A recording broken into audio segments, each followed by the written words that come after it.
বোন থাকা নাকি ভাগ্যের ব্যাপার। আসলেই তাই, একটা বোন থাকা মানে তার আর বাহিরে কোনো বন্ধুর দরকার হয় না, কোনো সঙ্গীর দরকার হয় না, আড্ডা দেওয়ার মতো মানুষের দরকার হয় না। একজন বোন থাকলে তার সাথে মনের কথা, সুখ দুঃখ সবকিছু ভাগাভাগি করে নেওয়া যায়। যে কথা নিজের মায়ের সাথে শেয়ার করা না যায়, বোনের সাথে কিন্তু সেসব কথাও শেয়ার করা যায়। আর বড় বোন থাকা তো আমি মনে করি আসলে ভাগ্যের ব্যাপার। কারণ বড় বোনদের ছোট বোনের প্রতি অনেক দায়িত্ব থাকে, কর্তব্য থাকে, তাদের ভালোবাসাটাও একটু আলাদাই থাকে। ছোটদের রাগ, তারপরে ছোটদের আবদার সবকিছুই দেখতে হয়, পূরণ করতে হয়। তারপরেও একটা কথা আছে যে বড় হলেই সব সময় দায়িত্ব কর্তব্য পালন করতে পারে না, আবার দায়িত্ব কর্তব্য পালন করার মতো মন মানসিকতা থাকলেও অনেক সময় সামর্থ্য থাকে না। আমরাও 3 বোন, আমি মেঝো। আমার বড় বোন অনেক নরম মনের মানুষ। সে যে আমাদের প্রতি যে দায়িত্ব কর্তব্য পালন করবে, আসলে সে এত দায়িত্ব নেয়ার মতো না। বড় হলেই যে মানুষ দায়িত্ব নিতে পারে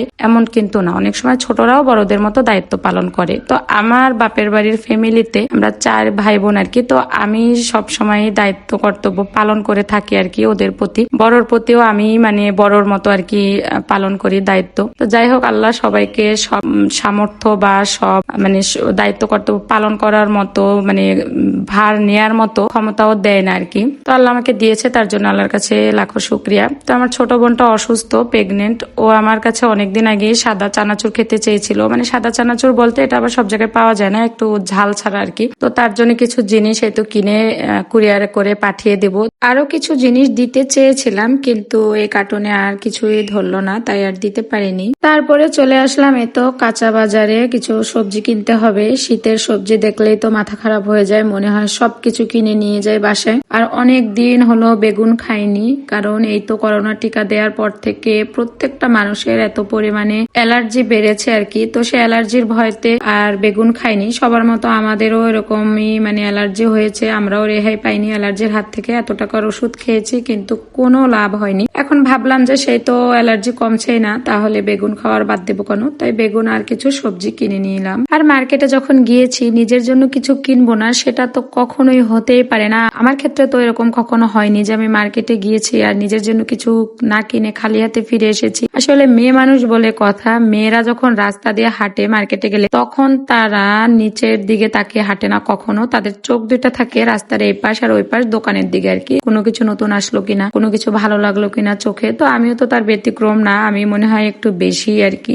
আমার মা সবসময় বলে যে টাকা তো কোনোদিনও জমাতে পারবি না, তোর টাকা থাকবে না, তুই এত পরিমাণে জিনিসপত্র কিনিস। কি আর করব ভাই, চোখ দুইটার সমস্যা। এই চোখ দুইটা যে কি করব জানি না, যা দেখি তাই ভালো লাগে, আর টাকা হাতে থাকলেই কিনতে মন চায়। তো চাদর দুইটা এত ভালো লেগেছে দেখে আর কি, রাস্তার পাশে এরকম ঝুলানো ছিল। তো কিসের জন্য যে দোকানদার ঝুলিয়ে রেখেছিল, এই না ঝুলিয়ে রাখলে তো আমাকে কিনতে হতো না। ভেবেছিলাম যে ছোট বোনকেও একটা চাদর কিনে দেই, কিন্তু কার্টুনে আর যেহেতু জায়গা ছিল না, তাই আর কিনে দেওয়া হয়নি। শুধু ছোট বোনকে না, আমার বড় ননদ আর ছোট ননদও এবার শীতের পোশাক চেয়েছিল, তো তাদেরকেও কিছু কিনে দিতে হবে। তো এখান থেকে আর কিনবো না, সাতক্ষীরাতে গিয়ে ইনশাল্লাহ চেষ্টা করব তাদেরকেও কিনে দেয়ার। আমি আবার এমন কেন জানি না, কেউ কিছু আমার কোনো জিনিস যদি বলে অনেক ভালো লেগেছে, তাহলে আমি তাকে যদি সেই জিনিসটা দিতে না পারি, না দেওয়া পর্যন্ত আমার কেন জানি শান্তি হয় না। আমার মনের ভিতরে অশান্তি লাগে, মনে হয় যদি এই জিনিসটা দিতে পারতাম তাকে, তাহলে মনে হয় আমার মনটা ভালো লাগতো। তো দেখি তাদেরকেও ইনশাল্লাহ দেওয়ার চেষ্টা করব। আর চাদর দুটো কেমন হয়েছে আর আমার ভিডিওটা কেমন লেগেছে অবশ্যই কমেন্ট করে জানাবেন, আর যদি ভালো লাগে তাহলে একটি লাইক দিয়ে দিবেন। আবারও দেখা হবে অন্য কোনো ভিডিওতে। আল্লাহ হাফেজ।